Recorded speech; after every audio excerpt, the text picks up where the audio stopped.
Zee 24 तास एक पाऊल पुढे। आता पुढील बातमीकडे। बातमी पालघरमधील पालघर ग्रामीण रुग्णालयाच्या नवीन इमारतीचं बांधकाम अत्यंत निकृष्ट असल्याचं उघडकीस आलंय। केवळ 8 महिन्यातच इमारतीला मोठे तडे गेलेत। बाहेरून रुबाबात दिसणाऱ्या या इमारतीच्या आतमध्ये सतत पाणी टपकत असल्याचं चित्र पाहायला मिळतंय। शिवाय विद्युत जोडणीही निकृष्ट दर्जाची आहे। काही ठिकाणी विजेचा धक्का बसत असल्याचं उघड झालंय। 8 नोव्हेंबरला आरोग्यमंत्री सुरेश शेट्टी यांच्या हस्ते मोठा गाजावाजा करीत या इमारतीचं उद्घाटन झालं होतं। सार्वजनिक बांधकाम विभागानं बांधकामाच्या दर्जाकडे लक्ष दिलं नाही। बांधकामात भ्रष्टाचार झाल्याचा आरोप होतोय। दरम्यान या रुग्णालयात कर्मचाऱ्यांची संख्याही कमी असल्यामुळे रुग्णांचे हाल होत आहेत।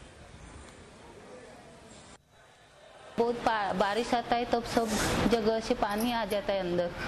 चादर बिदर सब उधर के सरकारी अस्पताल के भीग गए हैं और इधर कुछ सब जगह पानी आने से सब पेशेंट को तकलीफ होती है। संपूर्ण ग्रामीण रुग्णालय लिकेजेस आहे।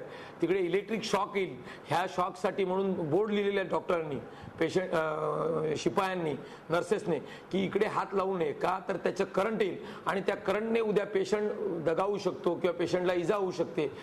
असल्या परिस्थितीत इमारतीचे 80% भाग हा संपूर्ण लिकेजेस आहे। झी 24 तास एक पाऊल पुढे।